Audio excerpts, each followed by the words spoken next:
Olá, sejam bem-vindos ao canal, a este perfil Science Rocks, que tem por objetivo falar de ciência de uma forma leve e descontraída. Eu sou Cristiane Bretas e hoje nós continuaremos discutindo os princípios de farmacodinâmica. Nós vimos que a grande maioria dos fármacos, para determinar as suas ações, precisam se ligar aos chamados receptores farmacológicos, e que essas macromoléculas podem abranger proteínas transportadoras, canais iônicos, enzimas, além de receptores que medem a ação de moléculas endógenas. Mas no caso desses últimos, quais os mecanismos de transdução de sinal associados aos seus efeitos? É isso que nós veremos hoje. As referências para a elaboração desse vídeo se encontram aqui na sua descrição. Samuel, é com você.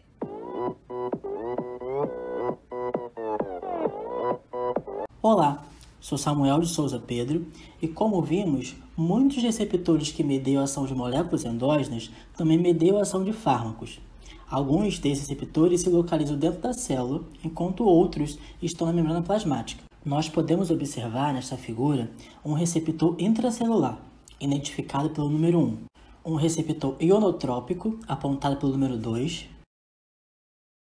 um receptor com atividade enzimática, como representado pelo número 3, e um receptor metabotrópico, como indicado pelo número 4. Os receptores intracelulares, como o próprio nome sugere, estão localizados dentro da célula.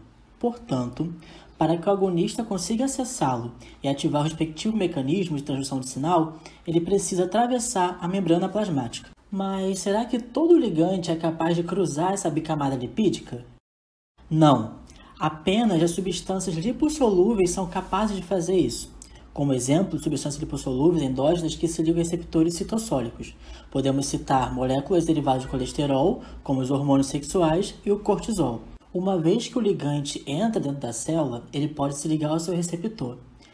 E então, o que acontece? Bom, para entendermos isso, precisamos inicialmente analisar a estrutura desse receptor. Observe que ele é composto por 3 domínios. Um domínio de ligação do ligante, um domínio de ligação ao DNA e um domínio de transcrição-ativação. Além disso, há uma proteína conectada ao receptor, identificada como HSP90. Essa proteína de choque térmico, na ausência de ligação do agonista, evita o dobramento do receptor em sua conformação ativa, ou seja, ela é responsável por reprimir a transdução do sinal. Mediante a ligação de um ligante agonista ao seu sítio no receptor, há o desligamento da proteína HSP90, fazendo com que o receptor assuma a sua conformação ativa. O complexo agonista-receptor ativado, então migra para o núcleo, onde interage com o DNA.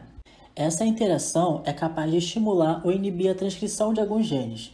Portanto, a expressão de algumas proteínas pode ser regulada mediante a ligação de um agonista ao receptor citossólico, que funcionará como um fator de transcrição.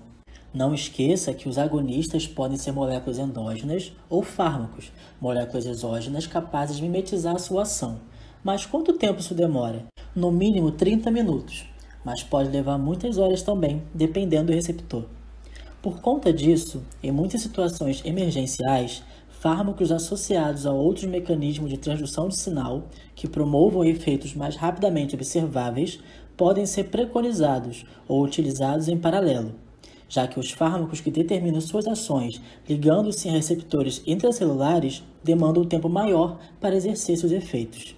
Mas você já ouviu falar de receptores ionotrópicos, cujo mecanismo de transdução de sinal é associado a efeitos rapidamente observados mediante a interação do fármaco com seu receptor? Receptores ionotrópicos são canais iônicos operados por ligantes. Estão presentes na membrana plasmática das células. Estes receptores são constituídos por 5 subunidades, que delimitam o poro do canal iônico. Quando o sítio de ligação do ligante é ocupado por agonistas exógenos ou endógenos, há mudança na conformação da proteína, de modo a abrir temporariamente o canal iônico.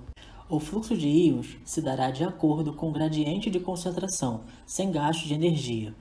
O fluxo de íons de carga positiva ou negativa pode ser para o meio intracelular ou para o citossol, sendo sempre do meio mais concentrado para o menos concentrado. Um exemplo de receptor para a molécula endógena que abrange esse mecanismo de transdução de sinal é o receptor nicotínico para acetilcolina. A ligação do agonista acetilcolina ao seu sítio no receptor nicotínico leva à abertura de canais iônicos permeáveis principalmente ao íon sódio. Em função do gradiente de concentração, temos o influxo de íon sódio para o meio intracelular. Como consequência do influxo de cargas positivas, se observa a despolarização da membrana, ou seja, o potencial de membrana aumenta, ficando menos distante do zero, o que é associado a um efeito excitatório. Por exemplo, a ligação do agonista endógeno, acetilcolina, ao receptor nicotínico, presente na placa motora, deflagra outros eventos intracelulares que levam à contração do músculo estriado esquelético como efeito final. Um outro exemplo de receptor inotrópico abrange o receptor GABA-A, que media a ação do neurotransmissor endógeno ácido gama-aminobutírico, conhecido como GABA. Esse receptor inotrópico abrange o canal de cloreto. Este canal então se abre mediante a ligação do agonista endógeno GABA, favorecendo o influxo desse íon de carga negativa por conta do gradiente de concentração. Deste modo, o influxo de cargas, agora negativas, leva à hiperpolarização da célula, o que é associado a um efeito final inibitório. Por conta disso, o GABA é considerado um neurotransmissor inibitório. Você já ouviu falar de fármacos benzodiazepínicos, como o diazepam, que são utilizados como anticonvulsivantes, ansiolíticos e sedativos? Pois eles se ligam no receptor GABA-A, atuando como moduladores alostéricos positivos da ação do GABA, ou seja, favorecem o efeito inibitório desse neurotransmissor, o que explica por que os benzodiazepínicos são depressores do sistema nervoso central. Interessante, não?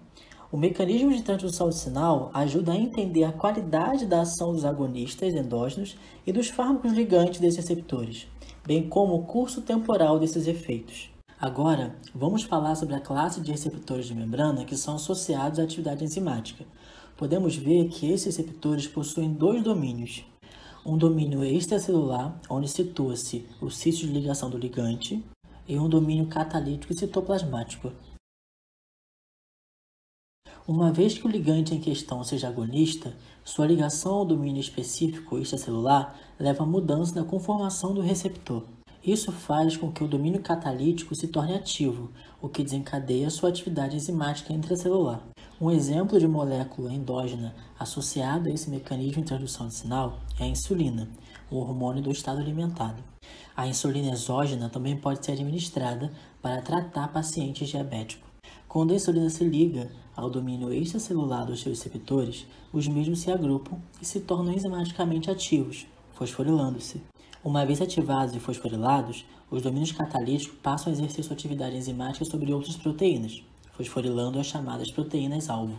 O processo de fosforilação possibilita, dentre vários efeitos, a translocação de uma proteína transportadora de glicose, do citoplasma, para a membrana plasmática. Isso permite a captação de glicose pela célula, já que este monossacarídeo abrange uma molécula polar que não é capaz de atravessar a membrana plasmática sem o auxílio desse transportador. E afinal, depois disso tudo, o que seriam os receptores metabotrópicos? Os receptores metabotrópicos são aqueles que apresentam 7 segmentos transmembranares, um domínio extracelular para a ligação do ligante e um domínio intracelular, acoplado à proteína G.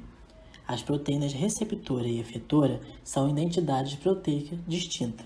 Observe que a proteína G é formada pelas subunidades alfa e beta-gama, sendo que a subunidade alfa se encontra ligada à molécula de GDP, na ausência da ligação de um agonista. Mediante a ligação de um agonista ao receptor, como resultado de uma alteração conformacional, há troca da molécula de GDP por uma de GTP na subunidade alfa. O GTP, então, ativa a subunidade alfa e libera a subunidade beta-gama do receptor, o que irá desencadear uma cascata de sinalização que dependerá do tipo de subunidade alfa da proteína G. Há várias classes de proteína G, mas cabe salientarmos aqui os mecanismos de transdução de sinal associados às proteínas GS, GI e GQ. Os efeitos mediados por esses receptores não são tardiamente observados, como os dos receptores intracelulares, mas demoram mais tempo para serem evidenciados se comparados aos mediados por receptores ionotrópicos. No caso da proteína GS, após ligação do agonista ao receptor e dissociação das subunidades, a subunidade alfa da proteína G liga-se ao sítio regulatório da proteína membranar adenilato ciclase, ativando-a. para que no seu sítio catalítico haja conversão do substrato ATP em AMP cíclico. O AMP cíclico formado se liga ao sítio regulatório da proteína quinase A, conhecida como pKa, ativando-a. A pKa então fosforilará outras proteínas. O efeito final da fosforilação pela pKa vai depender do tipo celular envolvido. Nas células cardíacas associadas à contratilidade, por exemplo, a ativação de receptores acoplados à proteína GS por agonista e o consequente aumento da atividade de pKa leva a um aumento da contratilidade cardíaca. Já no caso da proteína GI, a ligação do agonista e a dissociação da solubilidade alfa leva à inibição da enzima adenilato ciclase, reprimindo a formação de AMP cíclico. Então, com isso, temos a redução da atividade de pKa e, consequentemente, das reações que ela catalisa. O efeito final dependerá do tipo celular envolvido. Mas em algumas células, além da redução da atividade de pKa, há em paralelo a ativação de canais de potássio pela solubilidade beta-gama, com o consequente influxo deste íon de carga positiva. Esse mecanismo adicional contribui para o efeito final inibitório, uma vez que favorece a hiperpolarização. Por fim, no caso da proteína GQ, a ligação de um agonista ao sítio de ligação leva à ativação da enzima fosfolipase C, pela solubilidade alfa. Essa enzima produz IP3 e DAG, a partir do fosfatidil-inositol 4,5-bifosfato. O IP3, molécula pequena e hidrossolúvel, é capaz de deslocar e ativar receptores específicos presentes na membrana do retículo endosarcoplasmático, o que favorece o efluxo de cálcio do lumen desta organela para o citosol. Em paralelo à ação do IP3, o DAG irá se ligar à proteína quinase C, conhecida como PKC, ativando-a. Essa proteína, então, poderá fosforilar diversos alvos. Nas células da musculatura lisa vascular, a ativação deste mecanismo de transdução de sinal leva à vasoconstrição. Não esqueça, os mecanismos de transdução de sinal apresentados são deflagrados apenas por agonistas, sejam eles endógenos ou exógenos, pois essas moléculas apresentam tanto afinidade como eficácia intrínseca. Antagonistas, por só apresentarem afinidade, não são capazes de deflagrar esses mecanismos. Mas Samuel, o que acontece se os receptores forem cronicamente estimulados por agonistas? Se o receptor é prolongadamente exposto a um agonista, a sua resposta ao agonista pode diminuir com o passar do tempo. Por que isso acontece? Quando um agonista se liga a um receptor de membrana, além da ativação do respectivo mecanismo de transdução de sinal, a mudança conformacional pode aumentar a afinidade de uma proteína citossólica denominada beta-arrestina pelo receptor. Uma vez ligada ao receptor, a beta-arrestina é capaz de modificar a conformação deste receptor de modo a diminuir a afinidade do agonista por ele. Além disso, a beta-arrestina é capaz de favorecer a endocitose do receptor. Associados, estes dois efeitos da beta-arrestina contribuem para a diminuição do efeito do agonista mediante exposição prolongada, promovendo a chamada dessensibilização dos receptores, também conhecida como down regulation. Mas e se for uma exposição prolongada a um antagonista?